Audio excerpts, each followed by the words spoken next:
Everyone fled when the Predator arrived. Human was disappointed. Beginning. The space station Callisto Spire hung above Jupiter like a glittering spindle of glass and steel, turning slowly to generate gravity. It was humanity's busiest trade hub, where dozens of alien species passed through its docking bays each day, exchanging goods, knowledge, and wary glances. On a typical day, the promenade, a wide marketplace stretching 3 decks, was filled with the overlapping sound of alien dialects, the sizzling of food stalls, and the haggling of merchants from 10 worlds. That day, however, everything came to a halt. The first to notice were the Karnathi traders, their scaled heads lifting in unison, nostrils flaring. Then the Drunlak warriors froze mid-step, hands twitching toward their plasma axes. A wave of silence swept across the promenade as every alien I turned toward the docking bay entrance. The Predator had arrived. He was massive, over 8 feet tall, shoulders broad enough to block the light panels overhead. His skin shimmered with chitinous sheen, as though carved from obsidian, for eyes glowed like coals. And when he moved, it was with the smooth grace of a jungle cat. A long, serrated blade was strapped to his back, and his mandibles clicked faintly in a rhythm that sounded like hunger. The crowd reacted instantly. Merchants abandoned their stalls. Warriors who feared nothing stepped backward. Families pulled their young behind them. The promenade, usually packed shoulder to shoulder, emptied in a tidal wave of panic. All except for one man. Ethan Cade sat on a low metal bench, sipping from a steaming cup. He looked up, squinted at the towering figure, and let out a small sigh. Really? This is it? This is what everyone's been hyping up? He muttered into his tea. While the rest of the promenade fled in terror, Ethan leaned back, set his cup down, and studied the Predator with obvious disappointment. Middle. Ethan Cade wasn't a soldier, not anymore. 10 years ago, he'd fought in the Outer Rim Wars, where entire fleets burned across the stars.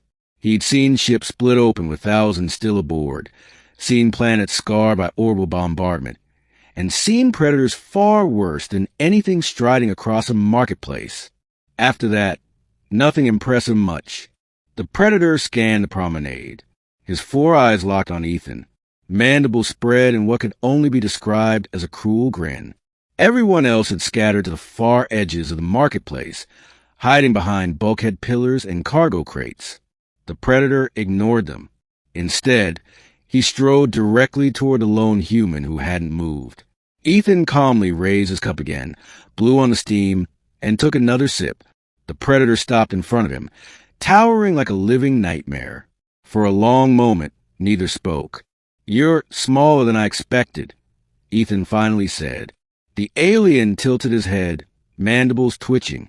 His voice came out low and guttural, translated through a collar at his throat. "I am Zortak-HFY. I am Predator. I am death. All flee before me. Amham." Ethan nodded. "Everyone but me, I guess." The Predator leaned down, his glowing eyes narrowing. "Why do you not run, pray?"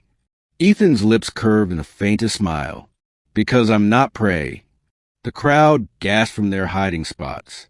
No one dared provoke a Sherrick. Their species was infamous across the spiral arms. They were apex hunters, bred for war, their appearance on a battlefield often enough to rout entire armies. But Ethan just looked unimpressed. "You've been wandering station to station, right? Making a scene? Enjoying the fear?" Ethan asked. "Let me guess, you think you're hunting, but really you're just showing off. Intimidating civilians." The Predator's mandibles spread in a hiss. "Do you mock me, human?" "A little." Ethan shrugged. "I've seen worse."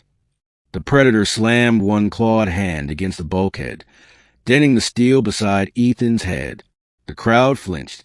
Ethan didn't even blink. "You're not half as scary as a RYNTH swarm tearing through a carrier deck," Ethan said quietly, "or a plasma storm ripping open hull plating mid-battle. I've had nightmares scarier than you." The Predator froze. His mandibles clicked once, twice. Then, slowly, he withdrew his hand. Something shifted in the crowd. Confusion replaced terror.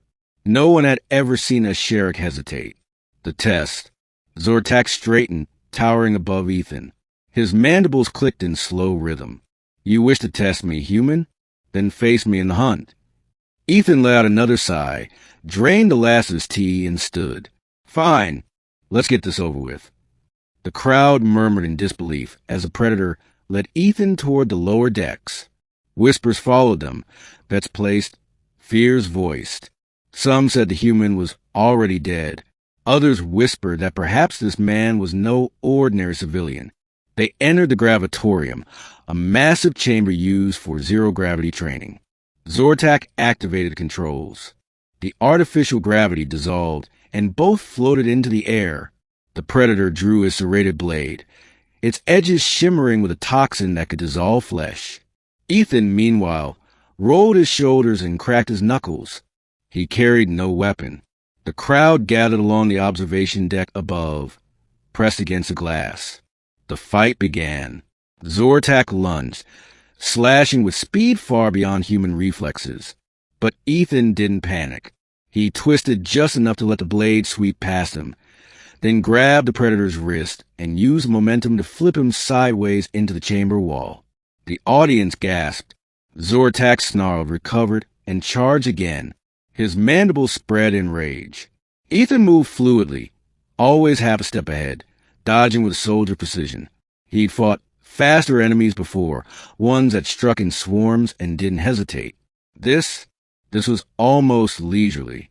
Finally, as the predator came in for a final strike, Ethan shifted sideways, hooked his leg behind Zortak's knee, and shoved. The predator spun out of control in zero-G, crashing into the chamber's far wall.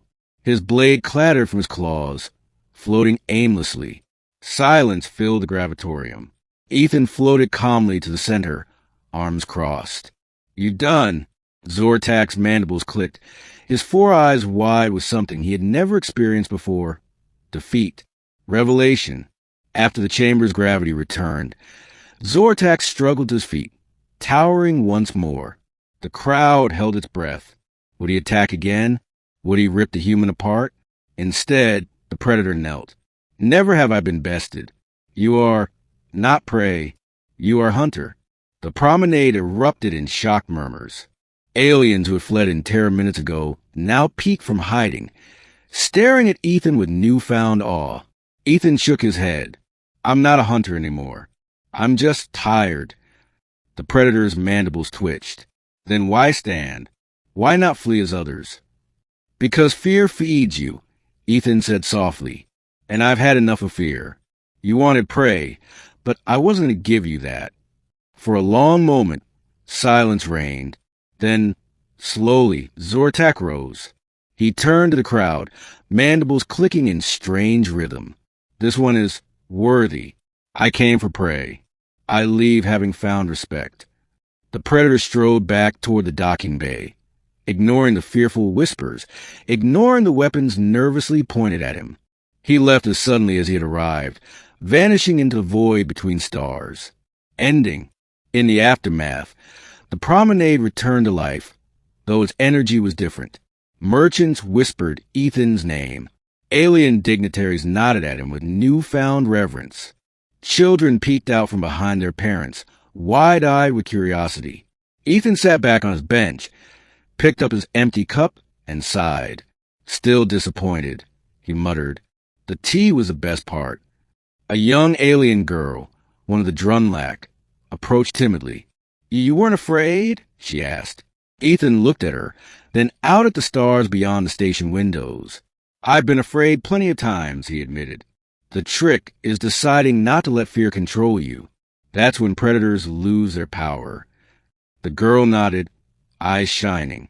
Ethan leaned back, stretching sore muscles. For the first time in years, he felt something stirring in his chest. Not fear, not anger, but perhaps purpose. He realized the galaxy was full of predators, but maybe what it needed was someone to remind others that predators only win when you run. And for that, he was willing to stand his ground.